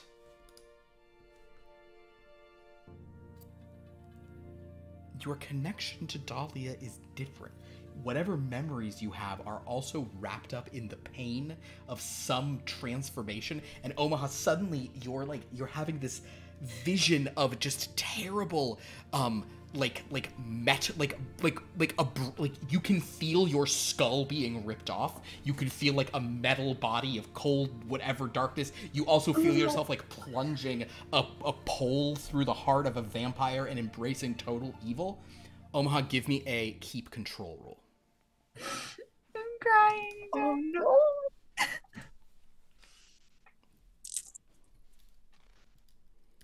2 2s. 2 2s. Agora crowds, people, insignificance, and panic. Panic. Okay, I'm gonna say that as you sort of remember this, you sort of stay in control, but like you're looking at her Oksana, but then you just like you kind of like have to like, you know, you can rush into your room, or you just have like, or you can rush off into the forest. You just got to get out of here. You're too agoraphobic. You need to be alone. But I have to go. Where are you going, Omaha? Are you going into your room, or are you going into the forest? Have the agoraphobia? Yeah. Or I'm having that? I'll say that in this instance, you're fully just experiencing agoraphobia. That's fine. Then I would probably, well, it's not claustrophobia. Yeah. So I guess I'll just retreat into my room. Yeah, you go inside. Does the room feel safe because of the dolls and stuff? Yeah, so she can just go into the room and close. So like London, you and Omaha have this moment, and then she's just like, and she just goes in and closes. And Dr. Partridge comes over and says, Wait, before that happens, can London just take a step forward and like reach out and then decide not to? Yeah, I mean, she's probably rushing into a room, and Dr. Partridge. Just for cinematic reasons. Yeah, look, this is all cinematic. This is a real. This is our melodrama that we love. Hey, whoa, it's weird. So wait, Lauren and Liv are doing this like melodramatic, like anyway. Lesbian romance. What? It's just like you guys are like, we're gonna out love lies bleeding, love lies bleeding. At this point, Dr. Partridge is kind of coming over to you, London, and going, just let her. As I said, Omaha and Zurich have had an experience that is a little more intense. Just please let them. No, I will. Is she okay? No, but I hope with treatment she's going to be. I hope you all are going to be. Right now, I urge each of you to go pick a doll, focus on it, see what all you can remember. Spend a little time with it. London's gonna immediately grab Oksana.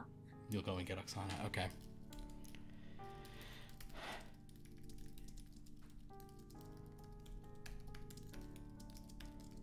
Not who Lauren personally would have gone for, but she's going for. Who would you have gone for? Honestly, Sister Mercy. No, yes. Oh, Sister Mercy. Who else would people go for? You don't. Or I mean, Sarah. was Rawlings calling to me more, or like? Rawlings seems to be like your best boy. Well, I mean, it's like if you see like then Rawlings. Do you like that Grabbing, character? or is Zane and I grabbing one too, or we're just overcome with? No, you guys can. Omaha, you can even grab one. Yeah, everyone. Who would you grab from in there right now? Siobhan for sure for me. I would go for Alvin just because he was relevant. Yeah, just right there. Yeah. Yeah. Montreal. I'm so salty. You're mad that Siltcutter isn't in there, huh? I'm so salty. But you ate him! If it isn't the consequences of your own actions. All you have to do wow. is not eat your own doll! Me sowing. This rocks. But Me you- reaping. But you ate your own doll! I'll tell you what. Dan, that was Actually, really I'm willing to walk something back. Moses, roll a d13 for me. Hold on. You have only one out for this. Go for it. 7. 7. Sadly, no one thought to cut into his body to find the doll. So yes, that doll is gone. Very sorry. Dead characters aren't there either, right? Oh no, yes, they're all there. Yeah, They all are. The dolls of them are. The only dolls that are missing are Dreadlords and Stiltcutter because he ate him. He'll never come back I to love me. that. That's amazing. He'll always be up my reach. You can think about, like, Montreal will absolutely can remember all his memories. He's just not there for him to hold. I'll grab Darius Calmblood. Love it. There should be like random tobacco leaves I need something.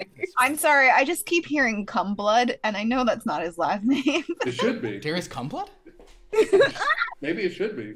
It's Calm Blood. I know, but that's not what I hear. Maybe it's my accent. I don't know. And It's because I'm awful. No, it's fine. And I also, but what if his name? Hear me out. Darius Calmcum. I'm gonna leave this channel. Wait. That sounds boring. Hummiest calm blood. Cummy Calm. But yeah, I'll do Darius. I feel like Understood. he's calling me. Well, in that case, as you guys take these dolls and begin to consider this bizarre situation you're in, that is where we'll end tonight's session. Blood from the Stone. Wow. So as you saw, this one's going to be a little different, and this might have some bigger picture changes moving forward. Things. What a game. What the fuck happened to our characters? Oh, your characters? Yeah, They're done. They're dead. they're all dead. Actually, maybe not. They might. Some of them could have been transformed. We'll leave that in limbo. If they're transformed, are they ours anymore? Oh no, they would have just been. Oh god, we'll see if they surviving that process is going to be rough. It depends on how Philip is feeling. It feels like we're like the alpha versions of these characters now. Like the To be totally honest, I am going to try to like cull a little bit. I know. Some of you have too many living people, so it's kind of like let's just You guys did it. You did something impressive, and now Lamp Black took over. That was so badass. Congratulations, Zane. Nice. You have a Finally. Dreadlord. Nice draws. Well, he doesn't have a Dreadlord. Philip has a Dreadlord. That's true. But they But get to be what Dreadlords, and eventually, maybe everyone will have one Dreadlord, and then maybe will we eventually get to a point where you're all just playing Dreadlords fighting each other? Is that something Philip's considered? That's what we call a possibility, because I can't guarantee that will happen. I'm not going to drive it to it. But wouldn't it be interesting if in the end, the only two left standing in this world fighting over it are the vampire queen Oksana and Dahlia the Heartless, as they just try to destroy one another? They wouldn't. No. Isn't that an interesting ending for Philip this whole is game? mean, and he should be on an FBI watch list. While is. while all that's going on, and this has been canonically proven elsewhere, while all that's going on, the only person to escape is Etienne. I Etienne. don't like him anymore. Did Etienne die already? No, Etienne, we've seen him in the future of Top Flight. He escaped. He got out of Blood Yeah. Stone. It's been canonically. Certain variation. Unless there's some sort of time travel It is shenanigans. a canon event. But unless there's like a time travel thing and he gets sucked back in Yeah. his own timeline. And You've then done worse, Philip. He's gotten sucked in a lot of ways. All right, everybody, thank you so much for watching. This was delightful. Thank you, players. I hope that you guys enjoy this, and we, as we say, we have some fun stuff. And I loved it and hated it at the same time. when I ask you to roll a luck roll, it's like that's like one of the most stressed I see you. This But was somebody asked you to do a math problem. But rude. this was This is abuse, and I don't like it. No, but the last one, I chose to roll a luck roll. You did. That's true. I noticed that. I did. this was the saltiest session I've ever been a part Sorry. of. I really am sorry. It The thing about the stilt cutter in many is ways. I genuinely feel bad about it. It's not even just that. You also went back to the Ignitor where I died. So everyone else got to play it. And I just had to sit. I love that that is the perfect example. Like the stilt cutter thing, you eating the doll, the consequences of your own action. That is Months later. Months Oh yeah, later. still paying for it. Jesus It's awful. That is still pretty good. Well, that was awesome. Well, thank you guys so much. And thanks everyone for watching. This was a lot of fun. Please follow us here on Twitch or on YouTube. If you're on Twitch, you can also subscribe to us. You do get a free one from your Prime account if it's connected, all that stuff. Yeah, us, Daddy, Jeff's money. Yeah, be our. I didn't tell you guys. So the Dread Subjects, which is by the way what all of you are, their shortened form of it is Dread Subs. Philip, That's what we're referring. I don't want. I didn't consent to being a part of your kinky little world. But the 5 of you are my sweet little Dread Subs. Yes, Daddy. I hate this. Are we your favorite ones, Thank you, though? Dread Daddy. That's what. Are we your favorite? No, I don't have favorite Dread Subs. I mean, it might be me for how bad he punished me today. It's true. This says the most obedient subs.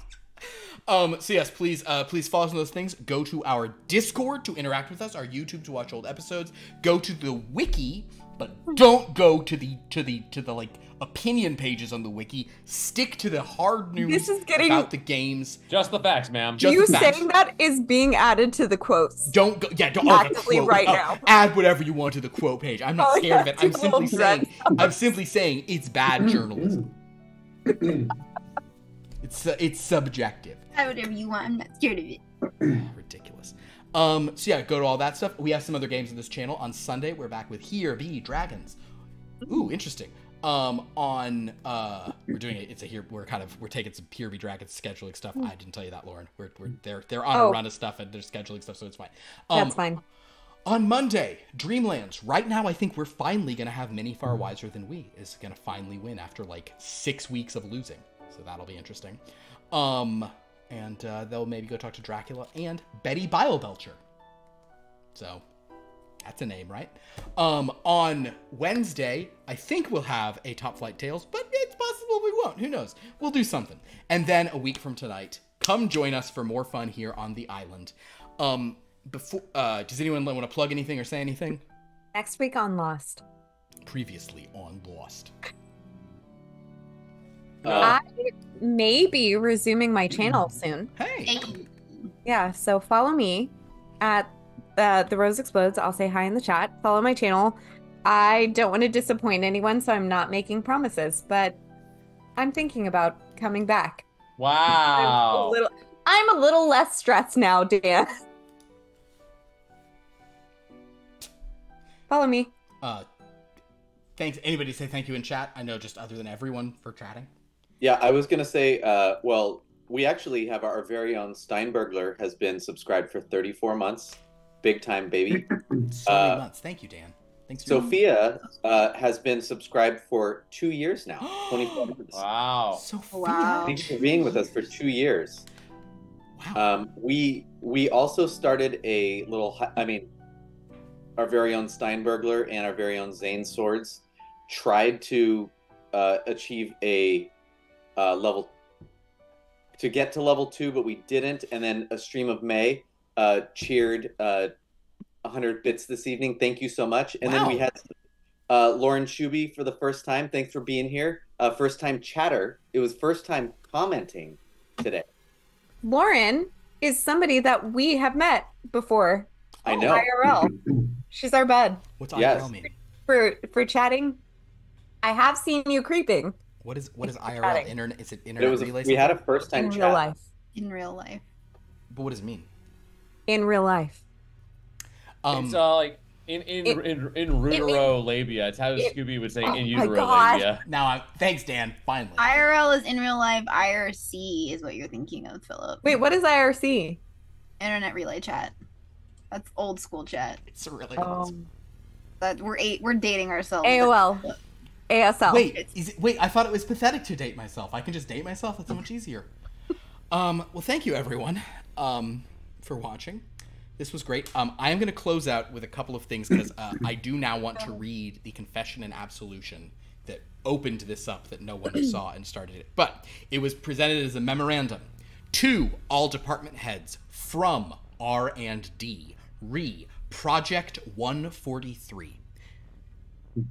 To be blunt, I am dubious we can gain anything of value via 143. Dr. Partridge has demonstrated time and again her techniques are not effective, and this scheme is more inane than any other. Even so, I will not veto 143, but if we do not see results, I will call for an audit into her role here, and will furthermore personally recommend her immediate censure and termination. Rude. So that is the backstory of what's going on with your dear Dr. Partridge. I can't wait to see what happens in a few episodes then. Yeah, 143 is going to be a big one. 143. I love you. And I will... Well, I will leave the benediction for you to read if you want to as I go to the screen. It's an interesting one. You'll never guess who wrote it. You'll never guess where it's from. You. Well, yes, but who wrote it? I'll read it, that's fine. Over the course of a very long career, writing on the foibles and moral failings of every kind of soul you find, I've come to the conclusion that every single humanoid has some rot somewhere in their psyche, and thus it's something we can all profit from. CJ. It's a quote from Noir Confidential, which you can still buy on itch.io. So on that note, we will end. And until next time, my dear sweet dread subs, have a dreadful night. Thanks, Daddy.